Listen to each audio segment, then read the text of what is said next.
So why is it that the NBA and the Chicago Bulls say that I'm detrimental to the team? How? Because I believe in the truth. LeBron James is now at the center of a controversy that's spiraling fast, and it all traces back to Jaden Ivey. What started as a small rant has turned into a full-blown situation, and now people are asking the question nobody thought would even be on the table. Could the league actually move against its biggest star? Here's how it all unfolded, how LeBron got pulled into the middle of it, and what the NBA did next. The waiver that started it all.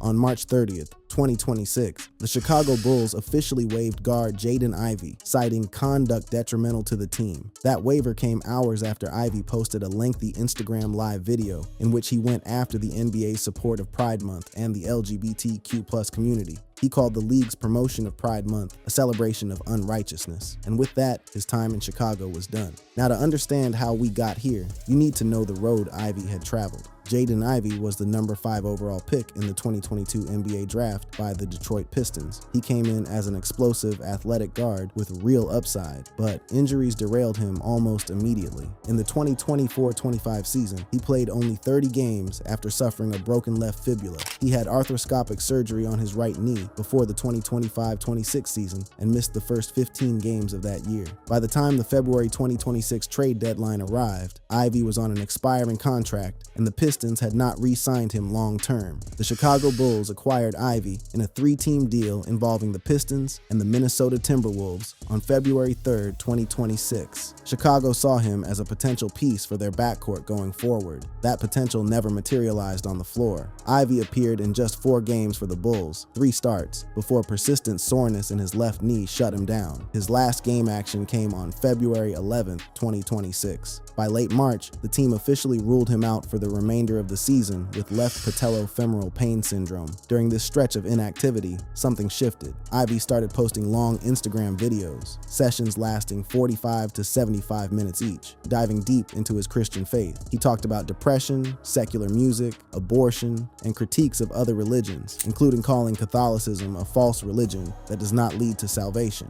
Team sources later described him as increasingly preachy in the Bulls' locker room, and that reportedly agitated some staff and teammates. On February 19, 2026, Ivey was a healthy scratch against the Toronto Raptors, a DNP coach's decision, the first of his career. When reporters asked him about it, he tied it directly to his faith. He said he was no longer the old version of himself, that the old J.I. was dead, and that he was now alive in Christ regardless of what the basketball setting was. He said he no longer fully trusted the NBA environment and placed his trust in the Lord instead. That was the first real public signal that Ivey's relationship with the organization was fracturing beneath the surface. And then came March 30th. That morning, Ivey went on Instagram Live and said what he said.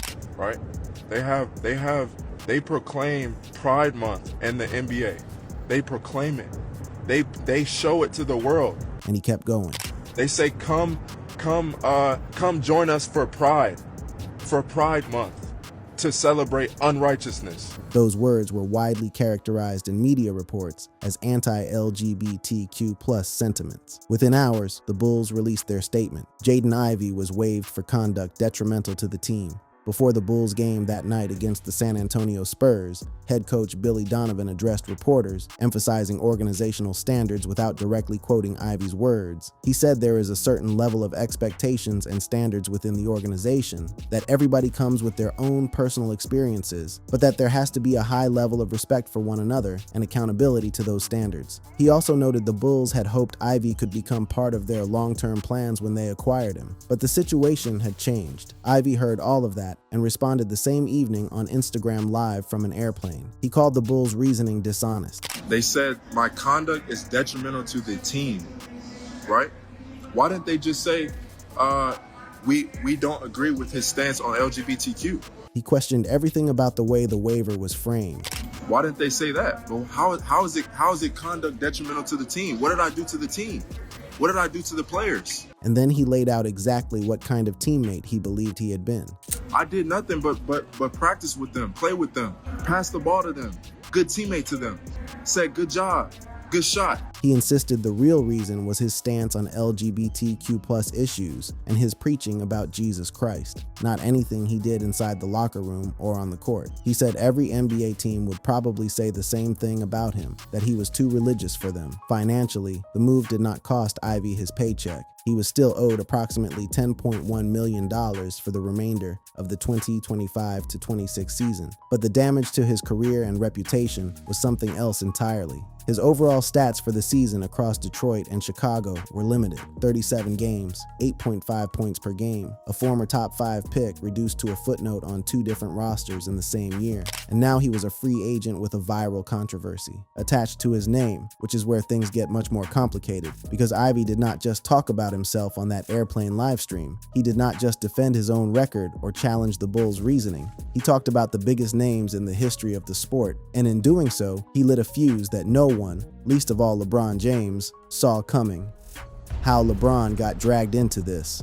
On the evening of March 30th, hours after the Bulls announced the waiver, Ivey went live on Instagram while boarding an airplane. The video ran for roughly 34 minutes and went viral almost immediately across every major platform. He defended his earlier comments about Pride Month, denied that his conduct had been detrimental to the team in any meaningful way, and then pivoted into a full-blown sermon on sin, salvation, and eternal judgment. And it was right in the middle of that sermon that he dropped names that guaranteed this story would never stay contained within Chicago. He grouped LeBron James with 2 of the most decorated players in basketball history. He said that on Judgment Day, all the rings LeBron has, all the rings Michael Jordan has, all the people in the Hall of Fame who don't know Jesus Christ, none of it would matter. The championships, the accolades, the legacies built over decades of dominance, all of it rendered meaningless in the face of eternity, according to Ivey. And he was not done. He went even harder at Stephen Curry, a player widely recognized for his open and frequent expressions of Christian faith, known for his Bible verse tattoos and post-3-point prayers, questioning Curry's authenticity and praying for his salvation. He said Curry does not know Jesus and openly challenged anyone who believed Curry was a genuine Christian.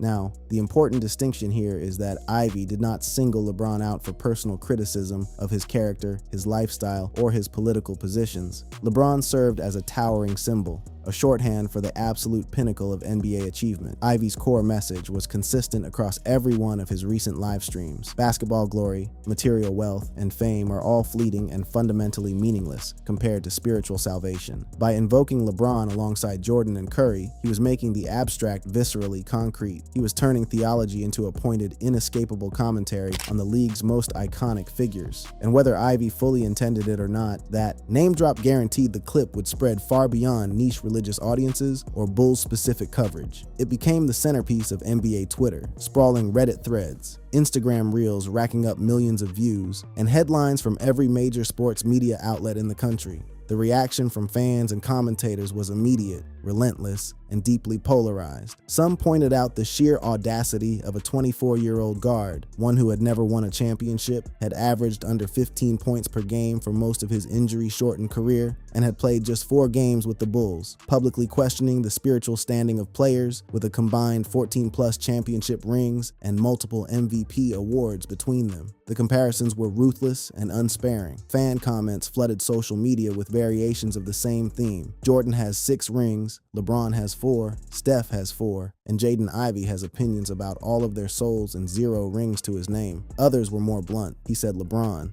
now we have a problem." Some saw LeBron catching what they called a stray out of nowhere, pulled into a theological debate he had absolutely no part in starting. On the other side of the divide, defenders argued that Ivey was not criticizing these players personally at all, but rather elevating them to the highest conceivable tier of human greatness before subordinating all of it to a higher power. In their reading of the moment, Ivey was paying LeBron, Jordan, and Curry the ultimate compliment, acknowledging their unparalleled earthly achievements before making the theological point that even those towering accomplishments pale before eternity. Some saw genuine, almost reverent respect embedded in the reference. Others saw staggering recklessness from a player who was in no position to be throwing stones at anyone, let alone alone the three most accomplished guards and forwards of their respective generations, but the dominant narrative shift was unmistakable and irreversible. By naming LeBron specifically, Ivey had, deliberately or accidentally, transformed the story from one waived bench player's religious awakening into something far larger and far more combustible. It became a proxy battle in the ongoing culture war tensions running through the marrow of the NBA. Player expression versus team and league standards, conservative Christian values versus progressive inclusivity policies, and the unavoidable question of whether superstars like LeBron operate under a fundamentally different set of rules than role players like Ivey. And that question is precisely what fueled the next wave of overwhelming pressure, because a very vocal, very organized segment of the public did not just want LeBron to acknowledge what Ivey had said, they wanted LeBron to side with him. The pressure on LeBron to speak.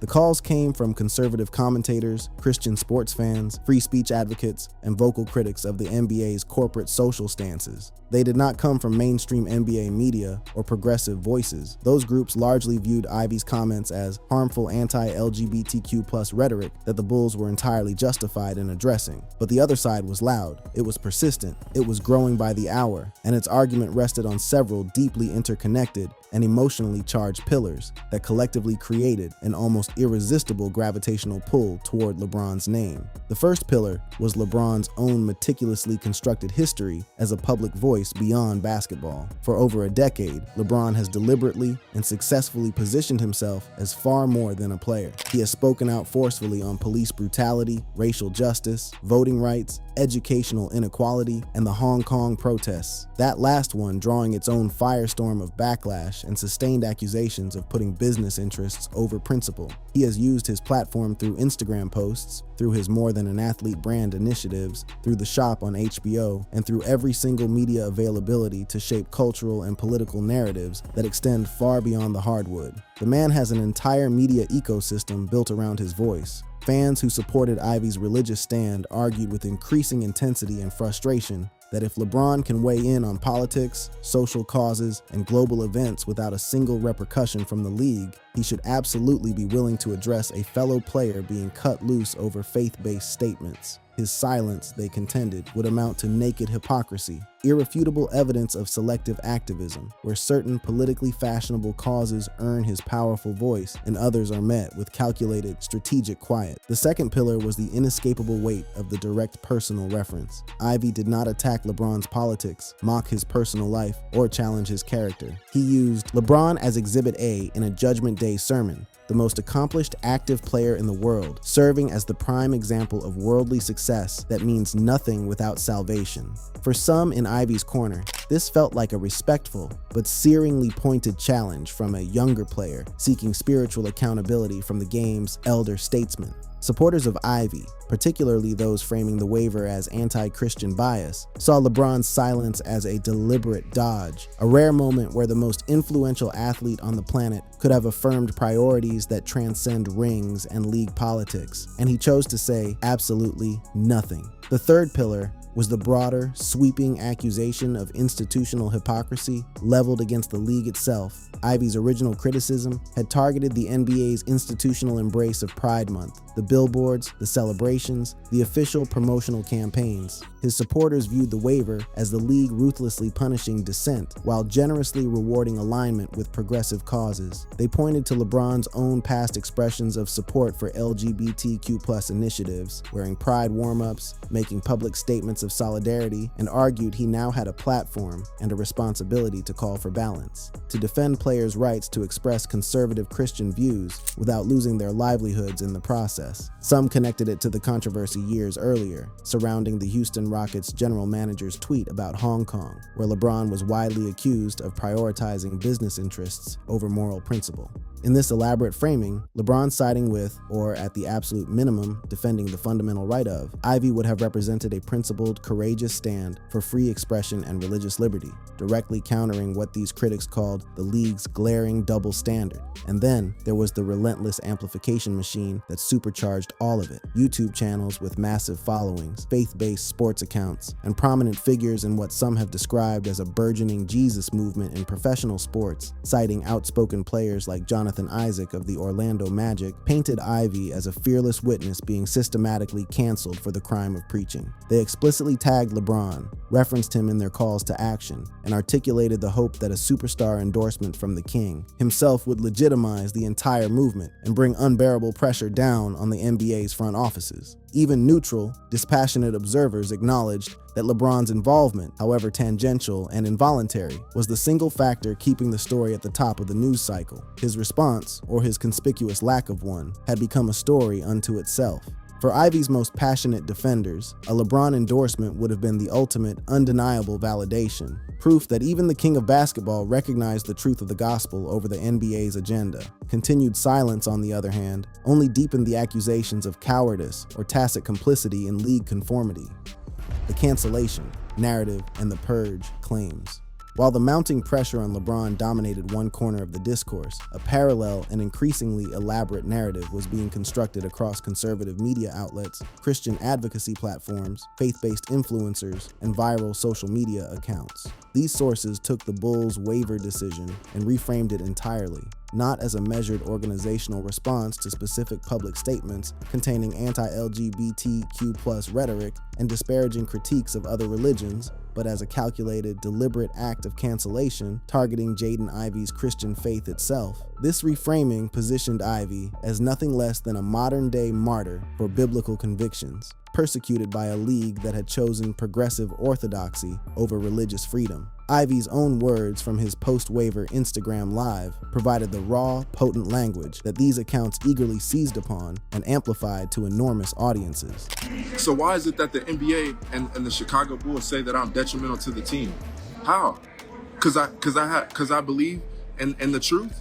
That framing, a man punished for nothing more than believing in the truth, became the unshakable cornerstone of the entire cancellation storyline. Faith-based accounts methodically stripped away the specific anti-LGBTQ+ elements that mainstream outlets like ESPN and AP News had prominently highlighted, and instead repackaged Ivey as a bold, courageous witness, punished solely and exclusively for standing with God and proclaiming biblical truth regardless of consequences. GB News headlined its coverage, "Christian NBA star has contract terminated after speaking out against Pride Month." The Christian Post published an impassioned op-ed titled "Jaden Ivey Waived by Chicago Bulls. Where is the Church Outrage?" arguing that Ivey had been released for expressing his Christian convictions regarding what they termed LGBT ideology and the NBA's public support of that worldview. The piece lamented cultural pressure to affirm what it described as a lifestyle that, according to Scripture, is sinful, and it called the silence of the broader Christian community a failure demanding immediate correction. Focus on the Family shared a post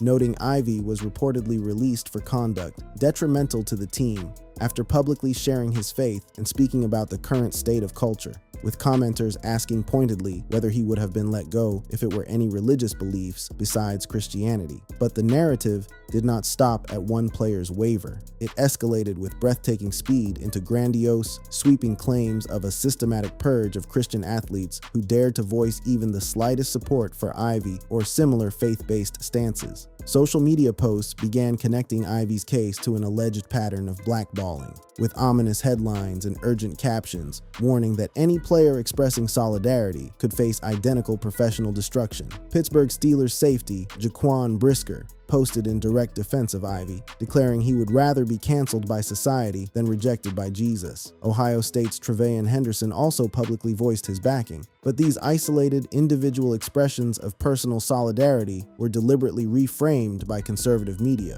not as the opinions of a handful of athletes, but as evidence of a growing underground resistance forming against an impending, league-wide purge of believers. The rhetoric intensified into something approaching apocalyptic urgency. Conservative accounts declared that the NBA was enforcing what they described as woke scores and honoring sin. Exaggerated posts claimed that Christians were being actively persecuted for their faith within professional sports, accompanied by calls to boycott the Bulls and alarming warnings that the press and the league were functioning as enforcers of anti-Christian bias. Instagram Reels, with captions like, "Jaden Ivey's swift cancellation exposes the league's hypocrisy," accumulated hundreds of thousands of views, arguing that Ivey's views simply did not align with the NBA's agenda, and that free speech was perfectly fine until it clashed with what they called the progressive script. Fox News covered Ivey claiming the Bulls' reason was a lie, and that he was cut strictly for preaching the gospel. Faith-based Facebook groups shared montages of Ivey continuing to preach openly in public after the waiver, captioning the images as irrefutable proof that he remained undeterred by cancellation and emboldened by persecution. Some accounts wove the entire episode into end times theology and sweeping narratives about civilizational decline, arguing that the waiver was a signal to hundreds of millions of Christians worldwide that sports institutions had become hostile, antagonistic territory where faith would be punished and silence rewarded. And yet, for all the staggering noise and viral momentum, a critical detail kept getting buried beneath the outrage. No other active NBA player had been waived during the 2025-26 season specifically for similar faith expressions. Past cases like Jonathan Isaac's very public stances on social issues had drawn intense media scrutiny, but had never resulted in identical professional consequences. The purge narrative served a calculated dual purpose, galvanizing fervent support for Ivey as a heroic figure who stood alone against an empire, and simultaneously pressuring the league by suggesting a devastating chilling effect on religious expression across all of professional sports, even if the concrete evidence for a coordinated, systematic crackdown remained extraordinarily thin. They don't want to hear it. So how is it that the world can make statements, the world can proclaim unrighteousness? That was Ivey's foundational argument. The idea that the world is free to proclaim whatever it wants, but the Christian is told to be silent. Unrighteousness. So how is it that one can't speak righteousness? How is it one that... And that framing, that specific question of who gets to speak and who gets silenced, became the dividing line that split the entire conversation in two. On one side, people who saw a man exercising his religious freedom in the face of institutional hostility. On the other, people who saw targeted, harmful rhetoric aimed at an entire community being rightfully met with consequences. And both sides were absolutely certain the other was wrong. So did the NBA actually ban LeBron?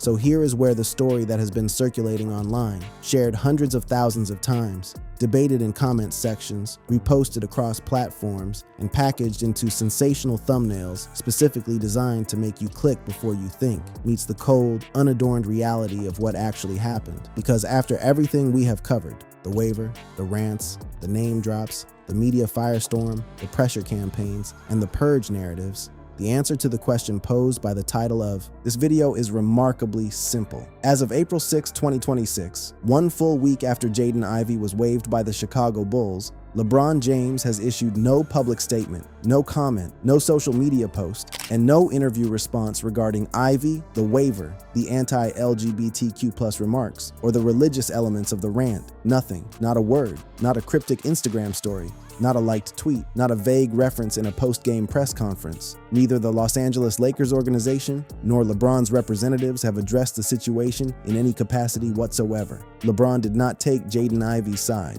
LeBron did not get banned by the NBA. None of it happened. The title of this video, and every other video, post, and thumbnail making that claim, describes events that simply do not exist. Some YouTube videos and social media clips have circulated with sensational titles claiming a chilling message or a dramatic reaction from LeBron, but these appear to be speculative, clickbait-driven, or entirely unrelated to any verified statement from LeBron or his camp. The entire premise that the NBA banned LeBron James for taking Jaden Ivey's side has no basis in anything that has actually taken place in the real world. There is no ban. There is no side taken. There is only silence from a player who has historically been extremely selective and strategic about when and where he deploys his voice. And that selectiveness is not new and should surprise no one who has watched LeBron operate over the past 2 decades. He has always navigated intra-league controversies by choosing his moments with surgical precision. He speaks when it aligns with his values, his brand, and the moment. He stays quiet when it does not. Whether he eventually addresses the Ivey situation remains entirely unknown. But as of right now, the calls for him to side with Ivey reflect something that runs far deeper than one player's waiver or one airplane livestream rant. They reflect the ongoing, widening fractures in how fans, commentators, and the American public interpret faith, fame, and freedom within the ecosystem of professional sports. They reflect the fundamental tension between a league that has staked its brand on inclusivity and a substantial portion of its audience that perceives that very inclusivity as a direct personal attack on their deeply held religious beliefs. They reflect the enduring power of a single viral name drop to pull even the most famous athlete on the planet into a conversation he never initiated, never participated in, and has shown no indication of joining. And they reflect the almost gravitational pull that LeBron James exerts on every major NBA storyline, even the ones he never asked to be part of,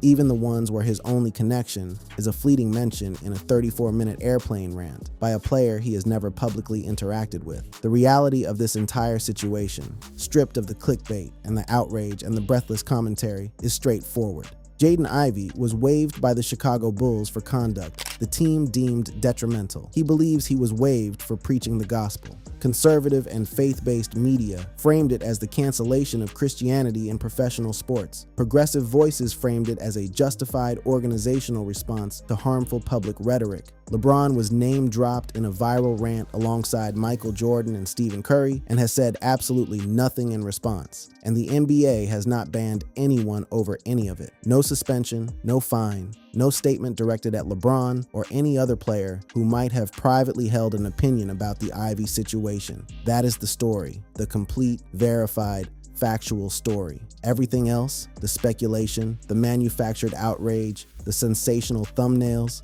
the pressure campaigns, and the breathless calls for LeBron to break his silence is noise, and there has been an extraordinary, almost deafening amount of it. And that's it for this video. If you enjoyed this video, check out any of the videos on your screen. Thanks for watching.